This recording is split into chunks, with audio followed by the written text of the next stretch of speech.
When is the best time to sell your EC? Hi everyone, I'm Eve from Crucial Property Decisions. Today, we will talk about executive condominiums and whether there's any difference between selling it at the 5th year mark and the 10 years mark. To determine when is the best time to sell an EC, it's essential to understand the 3 distinct phases of an EC purchase. First is at the brand new stage, next is at its 5th year mark when it meets the MOP, and next is the 10th year when it is privatized. Let's talk about a brand new EC. Buyer for a brand new EC needs to fulfill the eligibilities. Firstly, you need to be at least one Singaporean in your family nucleus and you need to qualify for one of the following schemes here. Second, your income must not exceed the 16,000 income ceiling. And lastly, you will need to fulfill the MSR loan calculations. What about the 5-year EC? At this stage, PR can start to enter the market at the 5th year mark and they do not need to form the family nucleus that is mentioned earlier.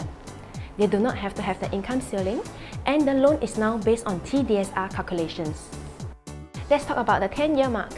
The only difference between a 5-year and a 10-year mark is that at the 10-year, EC will be privatized, which means foreigners can come in and buy the property, but the rest of things are the same. Now, I'll present 2 cases of the EC that have privatized in the last 5 years. The first example is the Quintet that has launched in 2004 and obtained its MOP in 2012 and privatized in 2017.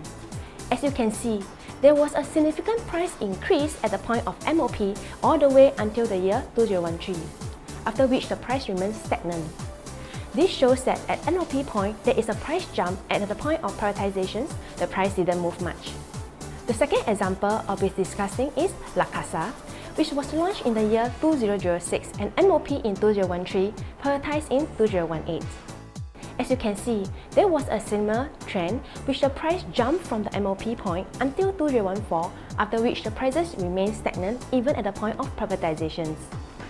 This can be attributed to the fact that at the point of privatizations, as previously mentioned, foreigners buyers are permitted to purchase the property. However, in the case of La Casa, only 0.2% of the ownership belongs to the foreigner's buyer, indicating that there is not much foreign interest in the property at the point of privatization. Having said that, I will now explain why is there a price jump at MOP point. The main difference between a brand new EC and a 5-year MOP EC is that there are 2 key different criteria for purchaser eligibilities.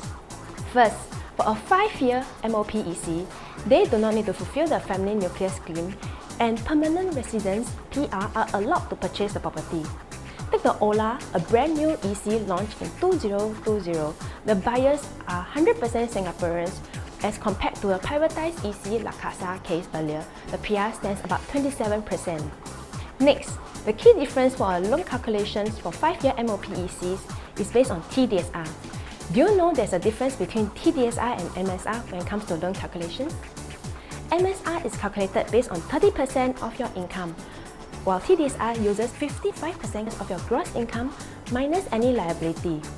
If you consider someone with a 10,000 income with no liabilities, they could qualify for a loan of 609,000 based on MSR and 1.18 million based on TDSR. Due to the significant loan difference at the 5-year mark, buyers will have a greater purchasing power, may enter the market and drive up the prices of an EC. Additionally, there could be an increase in PR at the 5-year mark, which could be contributed to the price increase as well. As for the 10-year mark, when the EC privatized, the primary difference compared to a 5-year mark is that foreigners are eligible to purchase. Take the instance of La Casa development, it currently only has 0.2% of foreigner ownership. This may explain why prices remain stagnant after the EC reached privatization. From this, as long as you understand the demand and supply dynamics of a property, it can help you to evaluate whether the price will go up. At the 5-year mark of an EC, it is usually a surge in demand, which results in the price increase. Conversely, at the 10-year mark, prices do not move significantly because there is no new demand entering the market at that point of time. If you have the knowledge of understanding the demand and supply of your property type and its location, you can make informed decisions about the price movement for the next 5 to 10 years. As an EC owner, while waiting for your property to privatize, and when you notice the price didn't fluctuate much, it's worth to think about your next move. And knowing what to buy next is equally important as knowing when to exit.